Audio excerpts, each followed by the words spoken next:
अभी इस पोर्शन में हमारा प्रीपोजिशन एंड डिटरमाइनर्स। सबसे पहले हम डायरेक्शंस को पढ़ेंगे। Each of the following sentence in this section has a blank space with 4 options. Select whichever preposition or determiner you consider the most appropriate for the blank space and indicate your response on the answer sheet accordingly. First है हमारा Rahul must have received, ये सही जा रहा है क्योंकि must के बाद वर्ब की first form, received third form, the due by now. अब वैसे तो देखो ड्यू टू होता है, due to this thing, due to that thing, लेकिन ड्यूज बाय नाउ, उसी के दौरान उसे क्या हुआ, राहुल को वो चीज़ रिसीव हुई, तो बाय आएगा इसमें। देन सेकेंड है how many students have come, ये वर्ब की थर्ड फॉर्म है कि कितने student, how many students have come along with your for the programme के लिए तुम्हारे साथ कितने और स्टूडेंट आने वाले, तो along with the right answer. Scholars are often quote on the owners of dilemma. Dilemma क्या होता है, जो चीज़ हमें पहले से ही हमने देख चुकी है उसी चीज़ को हम दोबारा से ऑब्जर्व करते हैं, वो चीज़।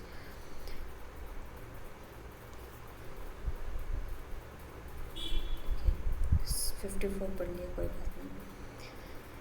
तो इसमें we scholars are often quote, scholars प्राय क्या कर लेते, पकड़ लेते ऑन द आवर्स में ऑफ डिलेमा। द डिलेमा तो नहीं, किसी स्पेसिफिक, सब डिलेमा होता ही नहीं है, फ्यू डिलेमा नहीं होता, आर डिलेमा।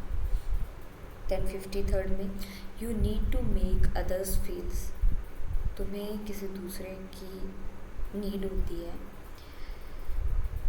फील होती है, that you are second of none, second by none, second to none, second with none, second for none, second by none, second के द्वारा कोई भी नहीं, ये सेंस नहीं है। सेकंड टू नन, और ये इसके साथ सेकंड के साथ फिक्स प्रीपोजिशन होता है। सेकंड विद नन हो नहीं सकता कि सेकंड के साथ हमने विद कि सभी के साथ तुम सेकंड आ सकते, नो, वर्ब भी नहीं होगा। देन 55 है हमारे पास emit a few indicates of violence the voting went on well.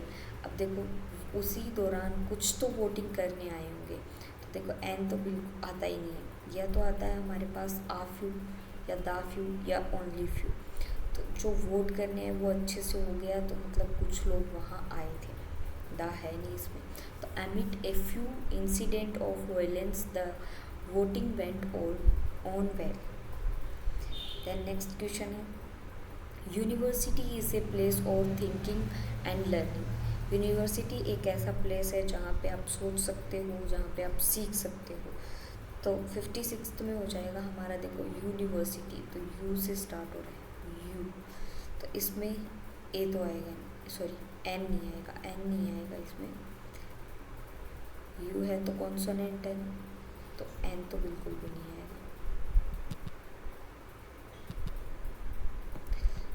और स्पेसिफिक की बात हो नहीं रही है तो दा भी नहीं आएगा। सम यूनिवर्सिटी में नहीं होता, सभी यूनिवर्सिटी में होता है, तो आ यूनिवर्सिटी एक ऐसा प्लेस होता है जहाँ पे सोचने और सीखने की को आपको मिलता है। Education is a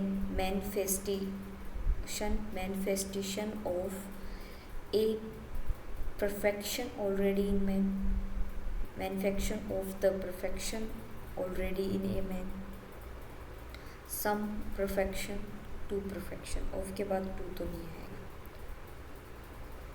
some of होता है ना कि ऑफ सम, तो सी भी नहीं होगा, तो हमारा ये तो द या ए। तो एजुकेशन में मैन्युफैक्चर ऑफ द परफेक्शन होता, ऑफ ए परफेक्शन होगा, of the perfection already in man. Ranjit has been elected as the leader of the group in the house. A leader of the group of the house, sorry 58 रह गया। Entry the building was restricted due to कोविड-19 pandemic. Entry वहाँ पे क्या कर दी थी, restrict कर दी थी, बंद कर दी थी ड्यू टू कोविड-19 से। तो एंट्री के साथ इनटू आता है, एंट्री इनटू बिल्डिंग में जाने के लिए, क्योंकि फिजिकल वाला सेंस दे रहा है उसी के according. Ranjit has been elected as a Ranjit elected हुआ था ग्रुप इन द हाउस का लीडर। तो एक स्पेसिफिक उसको क्या मिल रही है, position. Ranjit has been elected as the leader of the group in the house. Then 60 है हमारा। A system performance was demonstrated by the drop zone at the drop zone. In the drop zone from an altitude of 5000 metre. System का जो performance है वो demonstrated था the group zone के लिए, by the group zone के द्वारा demonstrated किया गया सिस्टम परफॉर्मेंस को। फ्रॉम कहाँ से, एन एटीट्यूड ऑफ 5000 मीटर तक। तो वहीं आना चाहिए, एट किसी स्पेसिफिक प्लेस के लिए होगा नहीं, इन किसी चीज़ के अंदर नहीं जा रहे, विद होगा नहीं। देन अब आते हैं हमारे ऑर्डरिंग ऑफ सेंटेंस। सबसे पहले ऑर्डरिंग ऑफ सेंटेंस में हम डायरेक्शंस पढ़ेंगे, उसके बाद हम पेयर्स बनाएंगे। डायरेक्शन है, in this section each items आपको कंसिस्ट होंगे 6 सेंटेंस आपको इस पैसेज में मिलेंगे।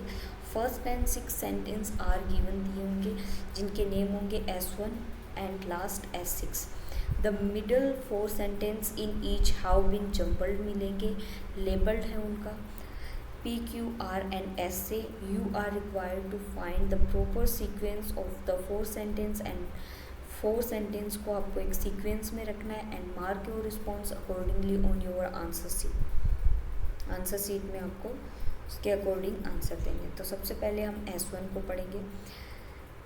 ए licence who wants to surrender his licence shall apply in from X to licence officer. कि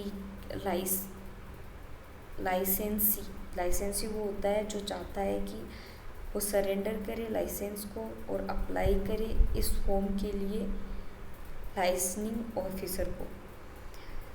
तो इसमें देखो सबसे पहले इसके 70% चांसेस है क्योंकि स्टार्टिंग एस हो रही है। तो पी का देख लेते हैं एक बार।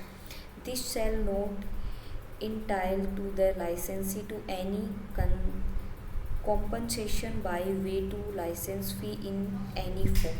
अब देखो पहले नोट का सेंस नहीं बनेगा क्योंकि लाइसेंस के बारे में वो सरेंडर करने या अप्लाई करने के बारे में बता रहा है। देन एस होगा इसमें, तो ये वाला तो होगा नहीं। एस देखते हैं। The application shall be accompanied by a declaration of stock in form 5। तो सबसे पहले ये हो सकता है। उसके बाद SR का पेयर है। The license shall be deemed to have been terminated from the day of such acceptance हो सकता है। Then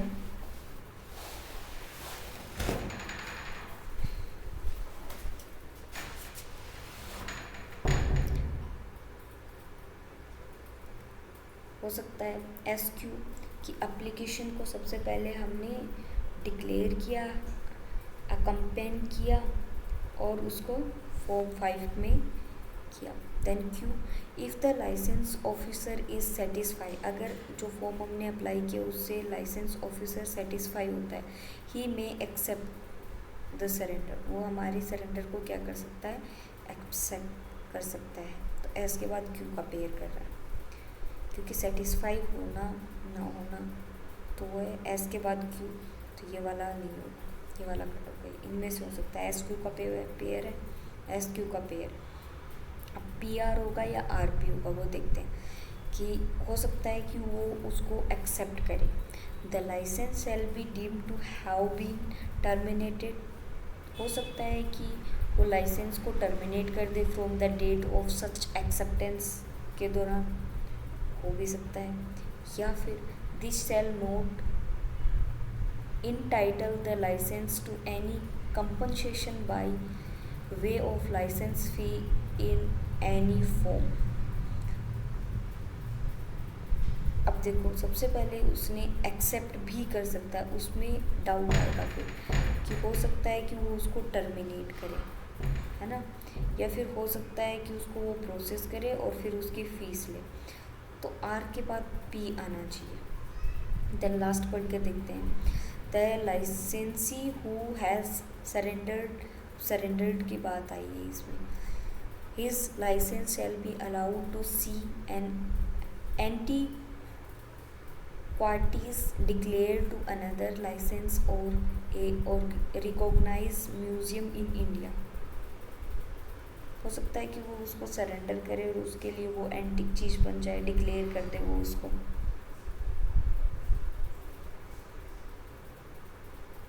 तो हो सकता है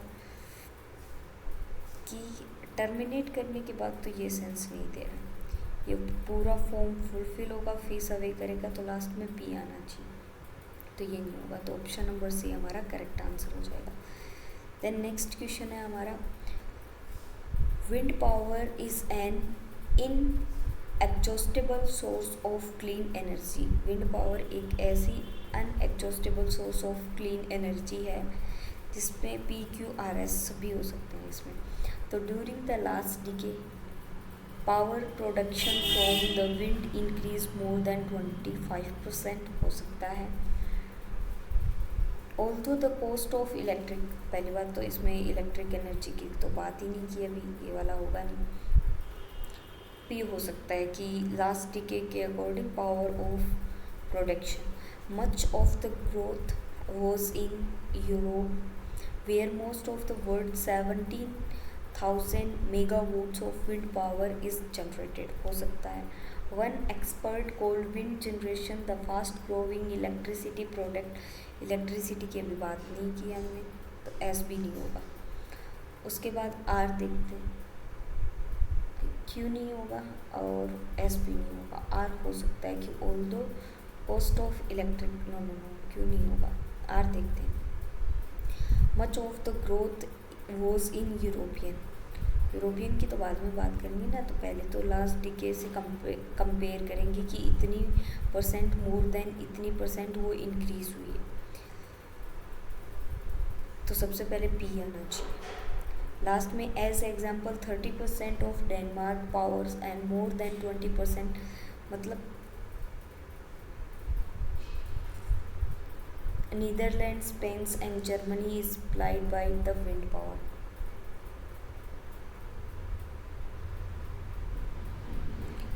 तो लास्ट में तो हमारा आर होना चाहिए, आर के साथ पेयर बन रहा है, तो आर के साथ तो सी का पेयर बन रहा है,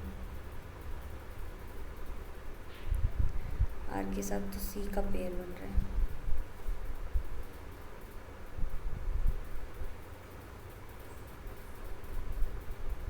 तो हमारे इसमें थोड़ा सा कंफ्यूजन आ रहा है, दोबारा से पढ़ के देख लेते हैं।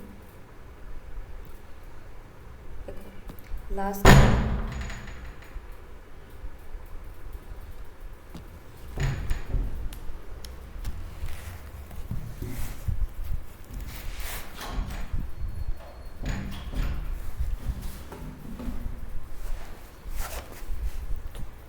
में आर होना चाहिए हमारा, तो आर सिर्फ एक में है, तो हो सकता है उसके अकॉर्डिंग आंसर हो, लेकिन पी के अकॉर्डिंग आंसर ए भी हो सकता है। तो इन दो को हम क्या करते हैं, दोनों को पढ़ के देखते हैं और सबसे जो एप्रोप्रिएट लगेगा उस पर हम टिक मार्क करें। पी के बाद Q, during the last decade power production from the wind increase more than 20% हुआ है। उसके बाद Q, although the cost of electric energy produce by the wind depends on favourable. अब यहाँ पे देखो ऑल्दो है, मतलब कॉन्ट्राडिक्ट कर रहे हैं, तो हो सकता है कि क्यू हो सकता है इसमें। Favourable site for the location of wind turbines, wind power is already cost competitive with power production from fossil fuel के कंपेयर में क्या होता है, वो ज़्यादा कॉस्टली होता है, हो सकता है। उसके बाद ये वाला तो सेंस नहीं दे रहा, P sorry R Much of the growth was in Europe, where cost of words megawatts with power generated. One expert called wind generation the fastest growing electricity producing technology in the world. तो are के बाद तो S6 आना चाहिए, तो उसके according हम C4 देखते हैं एक बार। क्यों? Although the cost of electric energy जो प्रोड्यूस करता है by the wind depends on favourable sites for the location of wind turbines में wind power is already cost competitive with power production from the fossil fuel हो सकता है। One expert called wind generation, one expert का कहना है कि जो wind generation होती है वो फास्टेस्ट ग्रोइंग होती है इलेक्ट्रिसिटी को प्रोड्यूस करने में टेक्नोलॉजी इन द वर्ल्ड में। क्यू के बाद एस का सेंस भी बन रहा है कि ये बताया है कि इलेक्ट्रिक एनर्जी काफ़ी ज़्यादा इसमें हम प्रोड्यूस कर सकते हैं, तो ये भी सही है।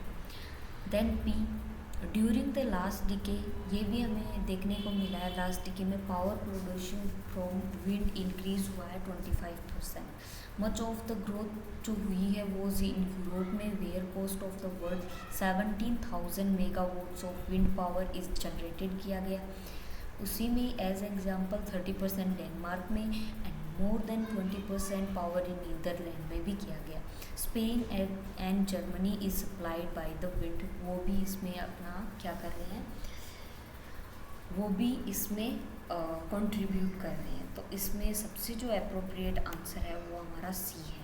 सी में सारे के सारे अप्रोप्रिएट कर लग रहे हैं। ये भी हो सकता था लेकिन ये एंडिंग एस से कर रहा है, तो एंडिंग एस का S6 के साथ कुछ पेयर नहीं बन रहा, तो हम अप्रोप्रिएट सी को देंगे।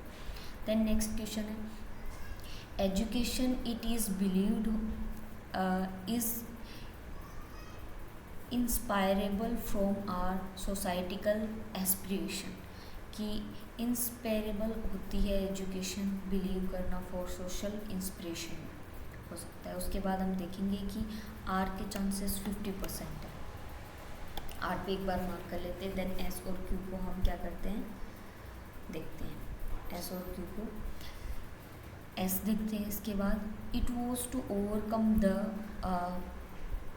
Fitness of existence all earthly temptation and desires को, कि ये ओवरकम करती है, हो भी सकता है। देन हम क्यू को देखते हैं। In Asian terms for example there was a distinctive spiritual meaning associate with education के साथ, तो एशियंट के बारे में भी हम बात कर सकते हैं, हो सकता है आर देखते हैं।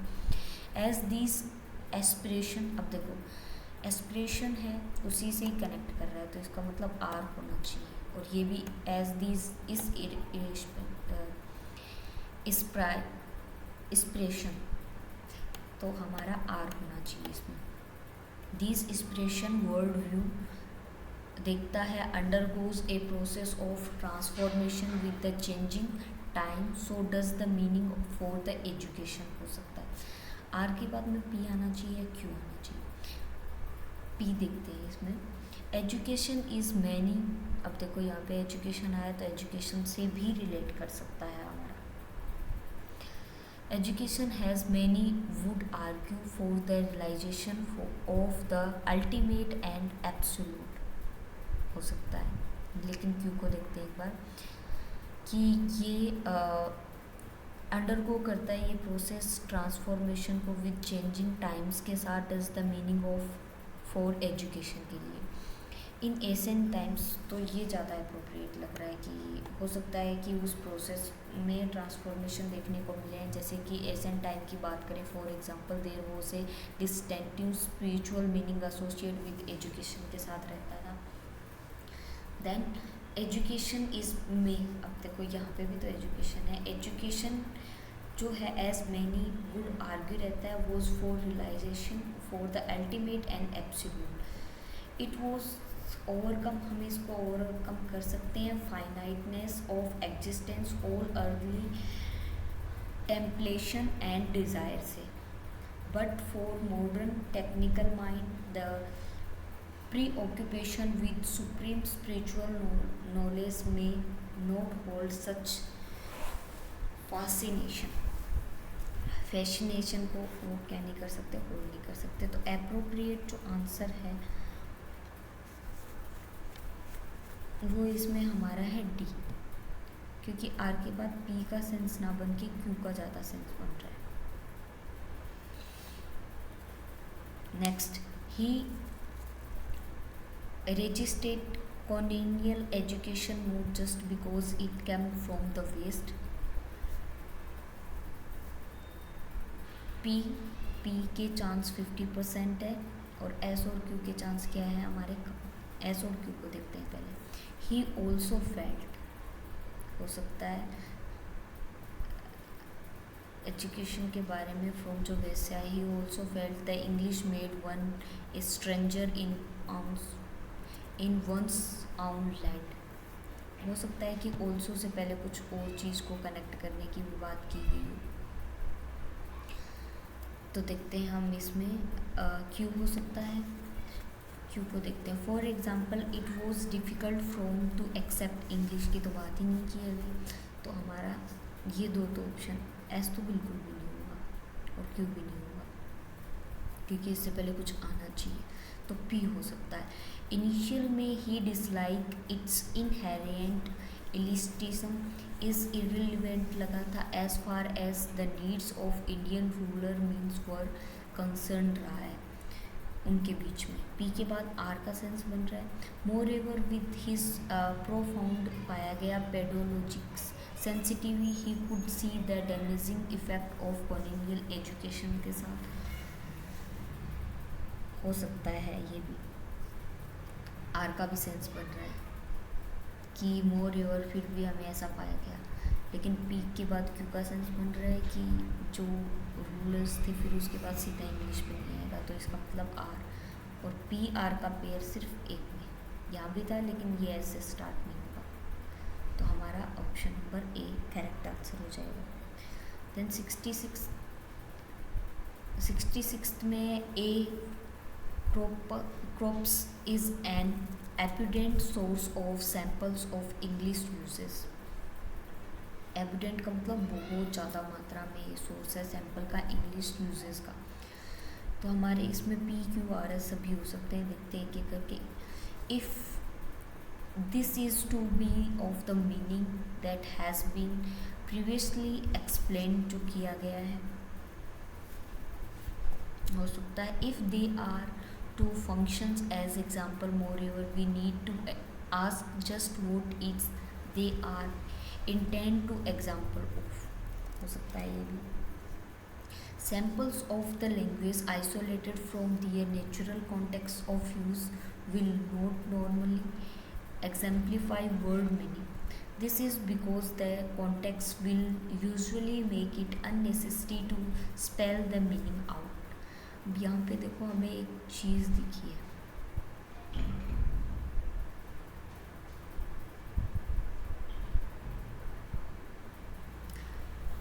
ओके, अननेसेसरी स्पेल्स हो सकते हैं उसमें।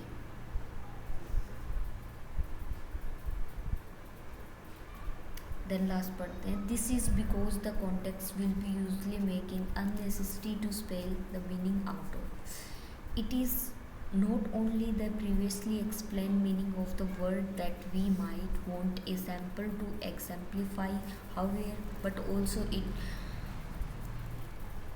called locational tendency भी हो सकती है। तो देखो यहाँ पे जो एग्जाम्पल को एग्जाम्पलीफाई करने की कोशिश की है कि प्रीवियसली हमने एक्सप्लेन किया है, ना ही एक्सप्लेन किया है उसको, हमने क्या किया है, कोलोकेशन टेंडेंसी को भी सैम्पल्स को भी एग्जाम्पलीफाई करने की कोशिश की है।